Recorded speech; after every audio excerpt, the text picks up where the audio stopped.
Recently, I've been having these thoughts about interpersonal relationships.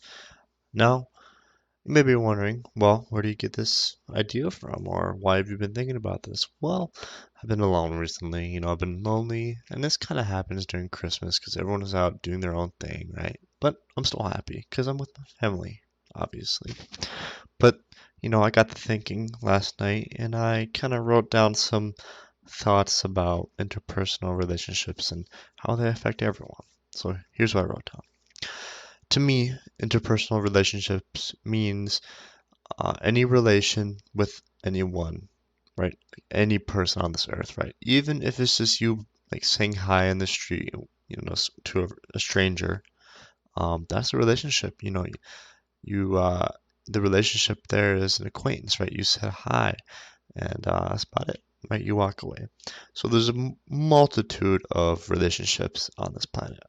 Today I'm going to be really talking about how there there's relationships everywhere and anywhere in your life, even when you think you don't have any relationships with anyone. Now, when I say the word relationships, most of you probably think, dating wise. Well, in this video and in this context, I'm going to be talking about, let's say, a relationship between a mother and a son, or a dad and a son, a dad and a daughter, and a mother and daughter, right? Any generic relationships. Not, of course, I'm going to include, dating and all that stuff, but just any generic relationship that you can think of, right? They're everywhere. And even when you least expect it, right? Let's say you said hi to that guy on the street, and then a year later, he comes down and sits right next to you at the bar, and you start talking, right? Last relationship, you know, because he said hi, and then he felt the need to come sit by you because he saw you because you said hi a year ago, right? That's the relationship right there, even though it's a small one or not really noticeable. Well, not that's not how you put it. It's a acquaintance. That's what we call it. So then, how do interpersonal relationships affect your daily life? Well, for example, let's say I'm going to school, right? Some of you either don't care how you look when you go to school, or most of us, if you're self-conscious, about how you look and stuff, you will do your hair and, uh, dress in this way, right? To not get made fun of, right? You'll dress to have either colors that mesh nicely, like gray and green, or gray and blue, right? Or black and black, or maybe a dark gray and black, right? You or there's I know there's a multitude of colors, but this is just a generic one, obviously. And then another way is doing your hair. You do your hair this way, the other way. Well, the reason you do this is because A, some of you either may be self-conscious, or B is um, you don't want to get made fun of or get looked at weird by other people at your school or wherever you're going, right? In a sense, that's a relationship right there. You don't want to get um, made fun of, right? That's an interpersonal relationship you have with other people that you may not know. It's kind of a not kind of underground, indirect relationship. This is a stretch, but it is true. Relationships, interpersonal relationships with anyone or anything can affect how you do your daily tasks, right? For example, let's take an interpersonal relationship can make you have a regular relationship with your phone, or have um, a addiction with your phone, right? For example, let's say all your friends downloaded an app, let's say Snapchat or Instagram or TikTok, right? Let's say they download it and they're all on it, and then you're at school or you're out and about and you see people using it and you're like, huh, what is that, right?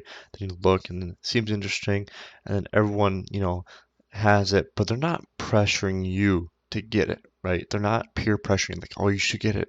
You should get it. They're not doing that, but you're gonna have the fear of missing out, FOMO. Yeah, that's a big topic. That's fear of missing out for another day. My short take on fear of missing out is create your own path. Be just create your own path. That's all you have to do. Just your path will look different from anyone else. don't be afraid of missing out. It's going to be okay. At the end of the day, when you grow old, you're going to realize that just by thinking fear of missing out, just by thinking about that, you're going to wish that you've never done that because there's other things. Because, when you think that, it kind of blocks you from doing other things. Anyways, another tangent for another day. So you get this app, you get on it. Let's say you get TikTok, then you start scrolling. Then you get the doom scroll effect, right? You're going to scroll on there for days and hours, right? Well, that fear of missing out relationship with others, that interpersonal relationship, just became an addiction with your phone, and not a really healthy one either. And this is kind of the reality of the world nowadays, right? You see everyone going one way and you want to follow the pack, right? And there are people out there that go against the pack, right? They go against the stream because they kind of see on the outside, they take a step back and realize, why should I be? They question it. And I think that in itself is very important. Start questioning everything, even if it's the tiniest, how does this work? Why are we going this way? You know, why not go the other way? And why not do it this way? Even if it's dumb, question it. That's how we got here. That's how we got to where we are in society because people question how things work. And that led to other discoveries, right? So I want to move to a part where I jot down humans need relationships or interpersonal relationships to survive. Now, this is true. As humans, we are very social creatures by nature because that's how we evolved and that's how we are. Okay. Now, there's going to be a rebuttal out there saying, um, "Well, I'm lonely and I'm okay with being by myself," right? Now that's true. There are some people out there that are okay with being by themselves, but majority of lonely people like me, well, I'll get on about that later. Um, you crave some type of sort of social interaction, even if it's just you walking down the street, right? It's an indirect social interaction, but you're surrounded by people and you kind of feel wanted or you feel, let in there, right? You feel okay to be there. And that's a thing I feel like we need to talk about more nowadays is humans need social interactions to survive in a sense, right? Because, way back in the day, in order to hunt or find food, you need to communicate with other humans to, go out and hunt food and capture the animal, right? Or even trade, right? That's how civilization has evolved on this planet is human interaction.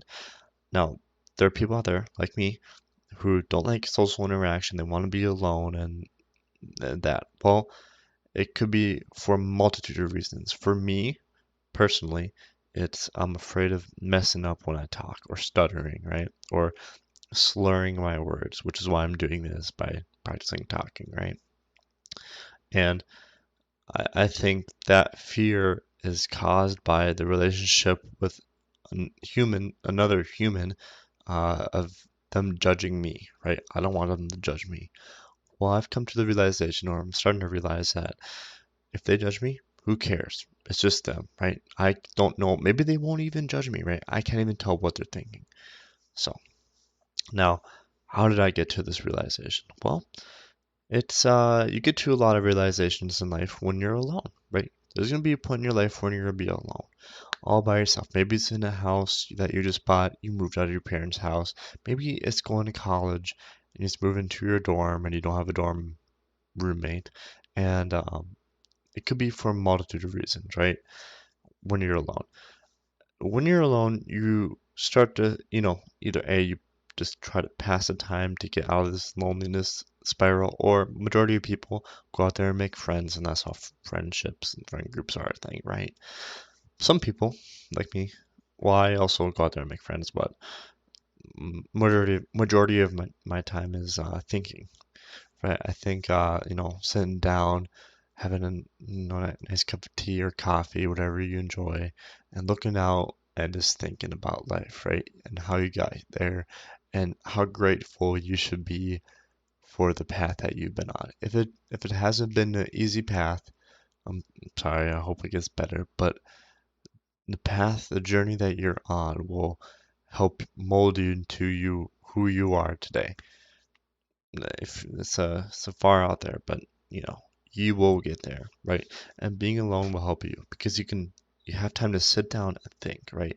You can think to be grateful for the things that you have, the material objects that you have, the relationships that you have, right? Be more grateful because I'll tell you this right now, there's someone who wishes to be in your position, right? There's someone who wishes to have a house over their head. There's someone who wishes to know when the next meal is, right? So I say this to you, be grateful for anything and everything, even if it's bad. Obviously, if it's like terrible, like a bad relationship or abusive relationship, then get out. Obviously, I'm not saying that. This is more of a generic one. Yeah. But when you're alone, when I was alone, or when I'm alone with my thoughts, I realize how much social interaction we do in a day, or just over the course of a year or a couple of years, right? It's a lot of social interaction, and you build relationships with these people. You know, let's say like in school, you have classmates, right? They're not your friends, but they're classmates. And you just know them briefly, right? And there's some kids that you don't even know, but you know stories about them because you have friends of friends that know them, right? Or in college, same thing, or in the workplace, right? When you go to your job, um, you have your coworkers and you build a relationship with them there, even if it's just an acquaintance, right? Um, and they affect you. Everyone affect you. You know, there's been a lot of motivational stuff on TikTok and Instagram and wherever social media is about how when you want to get money or get power and stuff, is by changing your surroundings, drop the bad people in your life, and they're not entirely wrong. You know, if you have people that are dragging you down or affecting you in some way or another, you will have to do something about it. Or unless if you like the path that you're on now, go on, keep on going on, It's up to you. It's only you can do it, right? Only you can change it. So what you should you take away from this video? Um, Interpersonal relationships or relationships in general affect you more than you know it. And just take a step back, maybe after this video, go look outside, maybe go try to eat your food without watching TV or anything, and just think about all the relationships that you've had in your lifetime so far and how many more you're going to have, right? And just think about how much they affect you indirectly and directly, right? Think about how they affect you, how you think, how you dress, what you wear, how you smell, how you do your hair, right? All that fun stuff. All right. I hope every single one of you has a good afternoon, good evening, good morning, and good night. I think I got all of them down there. And I hope, especially this one, I hope every single one of you can find peace in your lifetime.